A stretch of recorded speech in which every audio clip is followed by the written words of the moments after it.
안녕하세요. 미소쌤과 요양정복의 미소쌤입니다. 오늘 공부해볼 내용은 요양보호 관련 기초 지식 중에 3단원 노인의 건강증진 및 질병 예방에 대해서 한번 공부를 해볼게요. 첫 번째로는 영양 파트입니다. 우리 어르신들은 먼저 어떠한 영양 문제가 발생하는지 보고 넘어갈게요. 동그라미 1번 보시면 맛을 느끼는 미각과 냄새 맡는 기능인 후각이 어떻게 된다고 했었었죠? 바로 크게 저하된다고 했었습니다. 양념을 너무 많이 사용하게 되고 음식을 짜게 만들기 때문에 나이가 들어갈수록 고혈압이나 심장병 등이 악화될 수가 있어요. 동그라미 2번 볼게요. 나이가 들어갈수록 시력도 떨어지고요. 청력도 저하되게 됩니다. 따라서 유통기한을 읽기가 어려워 상한 음식을 드실 수가 있고요. 또한 청력이 저하돼서 고독감이나 외로움으로 인해 영양 부족 문제가 생길 수가 있어요. 동그라미 3번 볼게요. 보시면 위가 어떻게 될까요? 바로 위축됩니다. 위가 위축되고요. 소화시키는 위에서 소화액 분비도 감소되어 가지고 소화나 흡수 기능이 떨어지고요. 동그라미 4번 볼게요. 골다공증이 발생한대요. 어떠한 섭취가 줄어들어서 그런 걸까요? 바로 칼슘이었죠. 칼슘의 섭취가 줄어들어 골다공증이 발생합니다. 동그라미 5번 볼게요. 나이가 들어갈수록 제가 앞서서 말씀드리긴 했어요. 몸에서 수분을 흡수하는 수분량이 감소가 되고요. 갈증에 대한 반응도 저하됩니다. 따라서 목마름을 잘 못 느껴요. 탈수가 발생될 수도 있어요. 이러한 영양 문제가 많이 발생하는데요. 그러면 따라서 어르신들은 어떻게 영양 관리를 해줘야 될까요? 동그라미 1번 보시면 적절한 칼로리 섭취를 하셔야 되고요. 하루 3끼 꼬박 식사를 하셔야 됩니다. 그리고 칼슘의 부족은 우유로 보충을 해주시고요. 또한 칼슘 짝꿍인 비타민 D 섭취를 많이 해주세요.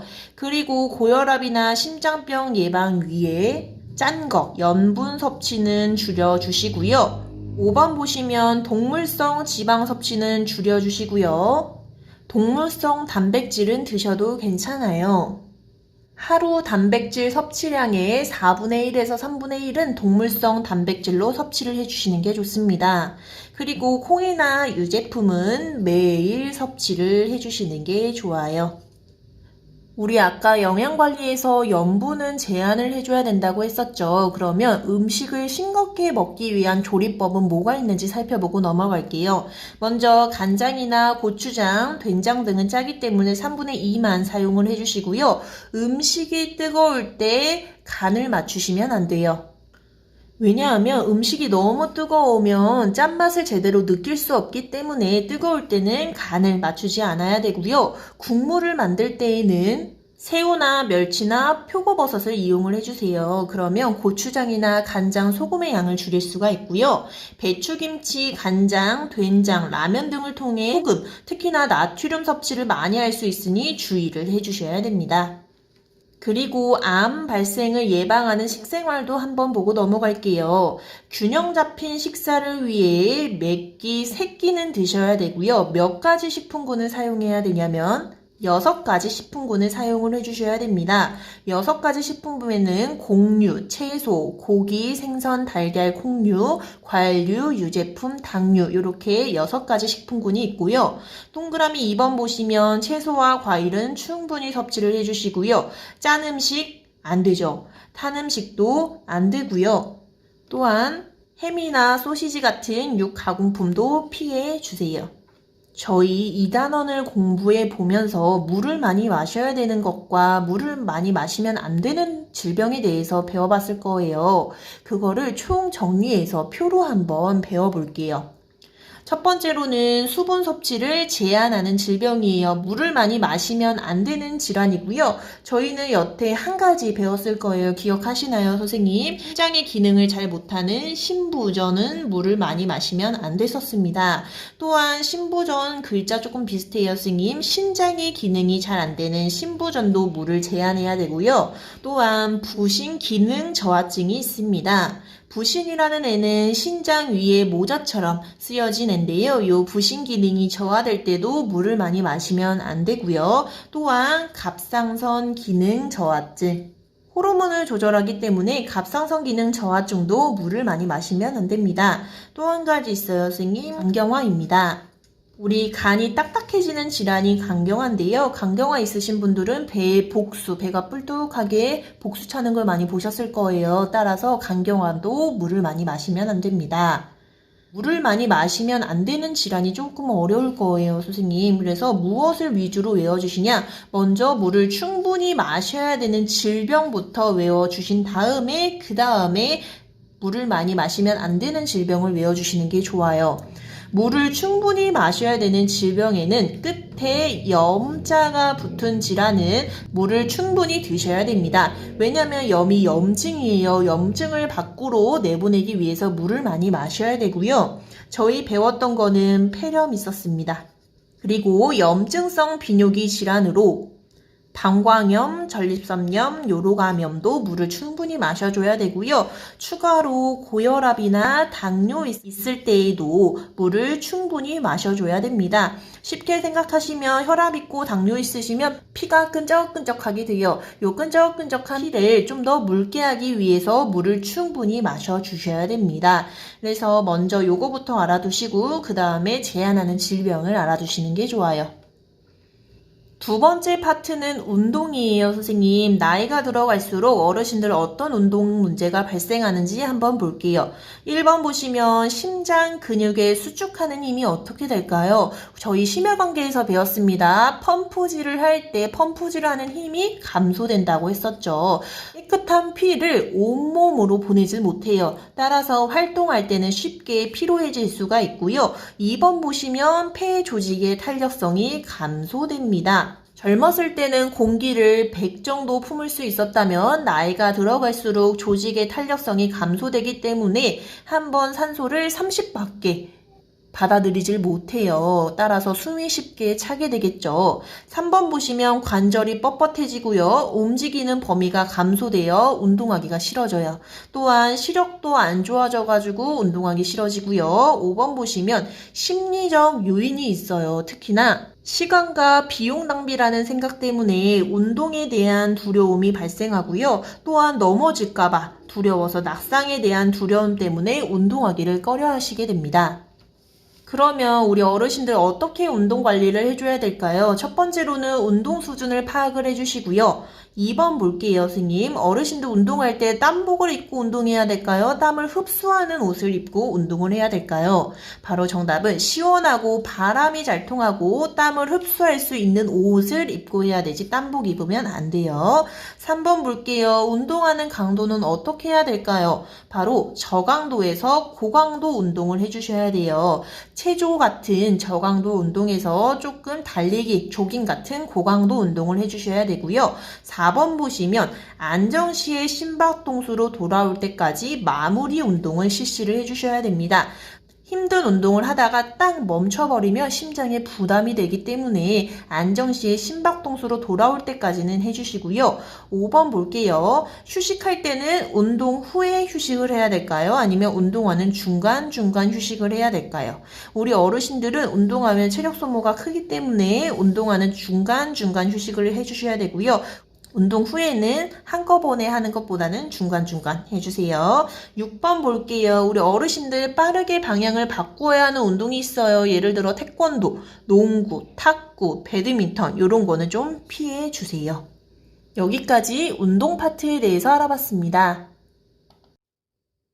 세 번째 파트는 수면이에요. 어르신들 어떤 수면 문제가 있는지 볼게요. 첫 번째로는 수면 중에 자주 깨고요. 수면 양이 줄어들게 됩니다. 6시간 주무시던 분들이 2시간, 3시간밖에 못 주무시는 분들도 계시고요. 세 번째 보시면 잠들 때까지 오랜 시간이 걸린다거나 아니면 낮 시간 동안 졸림증이 많아지는 게 우리 어르신들의 수면 문제입니다.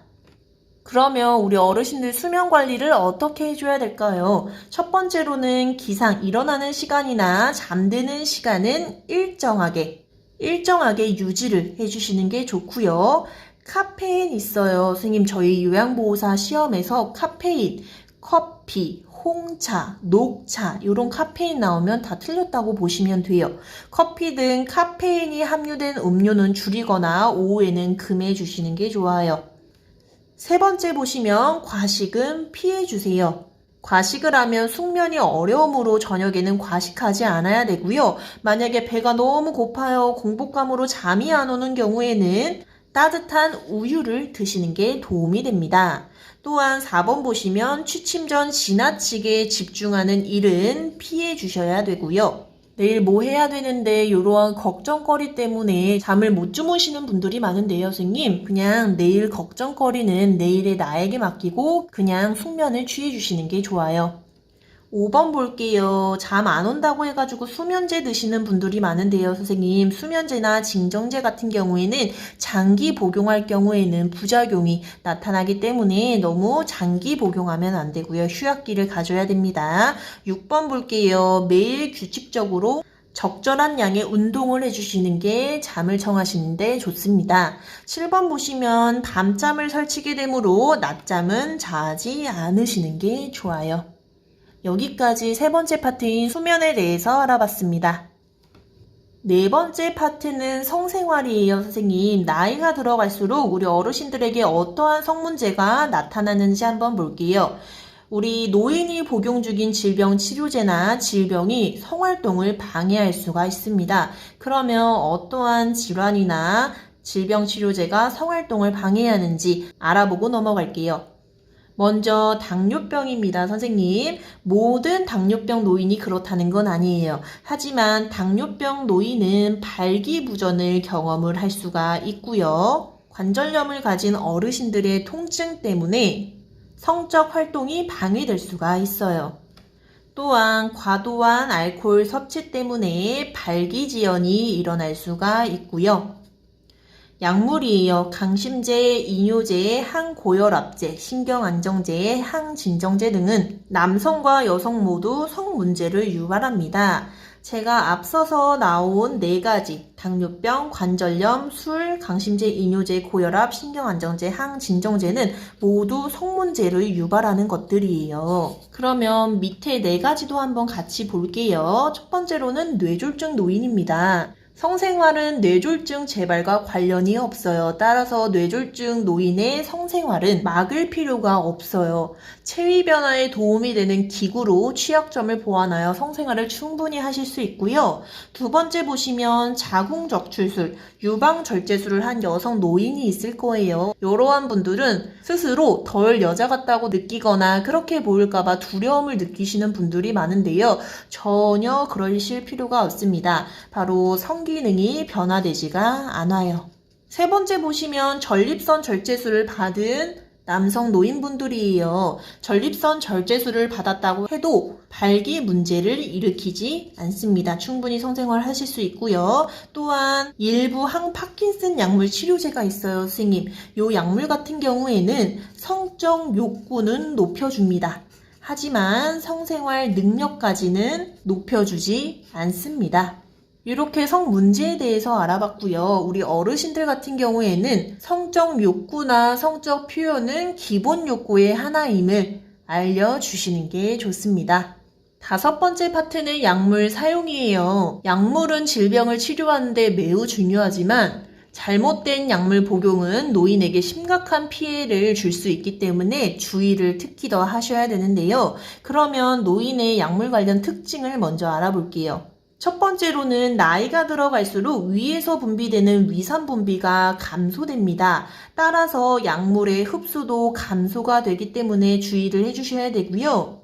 두 번째 보시면 어디로 가는 혈류량이 감소할까요? 바로 심장입니다. 심장, 콩팥으로 가는 혈류량이 감소되기 때문에 약물을 잘 걸러주지 못해요. 걸러주지 못하기 때문에 우리 몸에 쌓입니다. 따라서 약물 중독의 위험성이 증가되고요. 세 번째로는 약을 이해하는 능력 부족으로 부적절한 약물을 사용할 수가 있어요. 그러면 우리 어르신들 어떻게 약물을 사용해야 되는지 원칙에 대해서 알아볼게요. 첫 번째로는 복용하는 약물의 효과와 우리 부작용은 반드시 알아두셔야 되시고요. 비처방약을 복용하기 전에도 반드시 의사와 상담을 해주세요. 세 번째 보시면 다른 사람에게 처방된 약 복용하면 절대로 안 돼요, 선생님. 그리고 비상약은 상시 구입이 가능합니다. 주로 편의점에서 구입이 가능하고요. 어떤 게 있을까요? 해열 진통제, 감기약, 소화제, 파스는 편의점에서 구입 가능합니다. 그리고 병원에 갈 때는 약물의 최근 기록을 가지고 다니시는 게 좋고요. 병원 진료를 받을 때에는 평소 복용 중인 약물을 적은 메모를 사전에 제시를 해주시는 게 좋아요. 이렇게 제시를 해주면 중복되는 성분은 빼고 처방하기 때문에 반드시 사전에 제시를 해주시는 게 좋습니다. 그 다음으로는 어떻게 약물을 사용해야 되는지 약물 사용 방법에 대해서 알아볼게요. 첫 번째는 복용하던 약을 의사의 처방 없이 중단하면 안 되고요. 증상이 비슷하다고 다른 사람에게 처방된 약을 복용해서도 안 됩니다. 세 번째 보시면 가급적 단골 병원과 약국을 지정하여 다니시는 것이 좋은데요. 혹여나 다른 병원은 방문할 때는 가지고 계신 처방전을 보여주시는 것도 좋고요. 반드시 가장 최근의 처방약을 복용을 해주셔야 됩니다. 질병 상태에 맞춰서 약을 조절했을 가능성이 높아요. 최근의 처방약을 복용을 해주시고요. 약이랑 술이랑 같이 먹으면 될까요, 선생님? 안 됩니다. 우유? 안 돼요. 카페인? 안 됩니다. 왜 안 되냐면 약의 흡수가 안 돼요. 그래서 약이랑 술, 우유, 카페인 다 안 되고요. 또한 6번 보시면 약, 특히나 고혈압이랑 고지혈증 약이랑 자몽 주스랑 드시는 분 있는데요, 선생님. 이거 안 됩니다. 왜냐하면 부작용이 증가하기 때문에 안 돼요. 하지만 딱 한 가지 괜찮습니다, 선생님. 철분제. 우리 빈철C 배우셨죠? 빈혈은 철분, 비타민C. 철분이랑 짝꿍은 비타민C예요. 오렌지 주스에는 비타민C가 많습니다. 철분이랑 오렌지 주스랑 같이 드시는 거는 괜찮아요. 8번 볼게요. 약 삼키는 것이 힘들다고 쪼개서 복용하시는 분들이 있는데요. 선생님, 요거는 안 되는데 단 분할선이 있는 약은 쪼개서 복용 가능해요. 약 잘 보시면 가운데에 이렇게 분할선 있는 약 있을 거예요. 요거는 똑 잘라서 복용 가능합니다. 9번 보시면 약 복용을 잊었다고 해서 다음 복용 시간에 2배로 복용하면 안 됩니다. 약 복용을 잊었다가 생각난 즉시 복용을 해주셔야 되고요. 다음 복용 시간에 가까워진 때는 다음 복용 시간에 복용을 해주세요. 10번 볼게요. 우리 건강기능식품도 의사랑 상의를 해주시는 게 좋습니다. 건강기능식품은 복용약과 상호작용이 있을 수 있기 때문에 복용 전에 주의사항을 확인하고 반드시 의사와 상의를 해주세요. 이렇게 약물 사용에 대해서 한번 알아봤습니다. 6번째 파트는 금연과 적정 음주예요, 선생님. 술과 담배에 관한 얘기인데요. 첫 번째로는 금연입니다. 담배 피시는 분들 금연해야겠죠. 왜냐하면 오랫동안 피웠던 담배를 잠깐 끊는 것만이라도 노인의 손상된 건강을 증진시킬 수가 있어요. 그래서 담배 금연 해주셔야 되시고요. 술과 담배를 동시에 할 경우에는 위험은 배가 됩니다. 그래서 담배 끊으셨으면 술도 적당히 드시는 게 좋겠죠. 음주량과 음주 습관을 감안하여 자신과 타인에게 해가 되지 않는 수준으로 술을 드셔주는 게 좋아요. 그러면 절주 방법에 대해서 한번 알아볼게요. 절주 방법 한번 볼게요. 예전에는 술은 하루 2잔 이내로 마시자 라고 했는데 바뀌었습니다, 선생님. 첫 번째 보시면 암 예방을 위해서는 한두 잔의 술도 피해주세요. 두 번째 보시면 음주를 권하는 환경에 대비해 방안을 마련을 해주시는 게 좋습니다. 그리고 세 번째로는 절주 환경을 조성을 해주시는 게 좋은데요. 집안에 술을 놓아주지 않도록 하고요. 술 대신 마실 수 있는 음료나 과일 등의 간식을 준비해 주시는 것도 좋아요. 네 번째 보시면 스트레스는 피해 주시고요. 다섯 번째 보시면 빈속에 술을 마시지 않아야 합니다. 음식을 먹고 술을 마시면 알코올의 흡수가 늦어지기 때문에 덜 취하게 됩니다. 여섯 번째 보시면 음주 대신에 할 수 있는 일을 생각을 해주세요. 일곱 번째 보시면 음주 일지를 작성해 보는 것도 도움이 됩니다. 7번째는 예방접종에 대해서 한번 알아볼게요. 예방접종은 크게 4가지입니다. 첫 번째로는 파상풍, 디프테리아, 백일해가 있어요. 50세 이상이면 1차 기본 접종은 디프테리아, 백일해, 파상풍을 접종을 해주시는 게 좋고요. 요거 알아두셔야 됩니다, 선생님. 파상풍과 디프테리아는 10년마다 추가 접종을 해주셔야 됩니다. 파상풍과 디프테리아 10년 알고 가시고요. 두 번째로는 인플루엔자, 다른 말로 배웠죠. 독감이에요, 선생님. 배웠습니다. 매년 2일에 10월에서 12월 사이에 맞아주시는 게 독감 인플루엔자고요. 세 번째로는 폐렴구균이에요. 나이가 50세에서 64세에 속한다. 그 중에서는 위험군에 대해서는 1, 2회 접종을 해주시고요. 반드시 65세 이상일 경우에는 한 번 접종을 환절기 이전에 해주시는 게 도움이 됩니다. 네 번째로는 대상포진이에요. 대상포진은 요새 젊으신 분들도 많이 걸리기 때문에 50세에서 64세에 속한다 하시면 한번 맞아주시고요. 65세 이상이다 반드시 한번 맞아주셔야 됩니다. 그러면 65세 이상 노인이 반드시 맞아야 되는 접종 한번 볼게요. 이렇게 파상풍, 디프테리아, 인플루엔자, 폐렴구균, 대상포진 요 5가지는 65세 이상이다 하시면 반드시 접종을 해주셔야 합니다. 8번째는 계절별 생활안전수칙이에요. 계절 중에서도 여름이나 겨울에 특히 건강관리에 유념을 해주셔야 되는데요. 먼저 여름부터 한번 살펴볼게요. 여름에 주의해야 되는 거는 바로 폭염이죠, 선생님. 폭염 대응 안전수칙 한번 알아볼게요. 폭염이 있을 때 가급적 야외 활동이나 야외 작업은 피해 주시고요. 특히 한낮에는 외출이나 논밭일, 비닐하우스 작업 등은 삼가주시는 게 좋습니다. 부득이하게 외출을 하게 된다 하시며 헐렁한 옷차림에 챙이 넓은 모자를 써주시는 게 도움이 되고요. 만약에 폭염이 있을 때 현기증이나 메스꺼움, 두통, 근육 경련 등이 있을 때에는 시원한 장소에서 쉬거나 시원한 물이나 음료를 천천히 드셔주는 게 좋습니다. 폭염일 때는 식사는 가볍게 해주시고요. 물은 평소보다 자주 마셔주시는 게 좋습니다. 5번째로는 선풍기는 환기가 잘 되는 상태에서 사용을 해주시는 게 좋습니다. 2번째로는 겨울철에 주의해야 되는 질환을 배워볼 건데요. 첫 번째로는 뇌졸중이에요. 왜 겨울에 뇌졸중이 심해질까요? 겨울에는 온도가 낮아지기 때문에 우리 몸 안에 있는 혈관도 아이고 추워 하면서 수축을 하게 됩니다. 좁아진 혈관 때문에 뇌졸중이 많이 발생을 하고요. 그러면 뇌졸중 예방 안전수칙 5가지에 대해서 알아볼게요.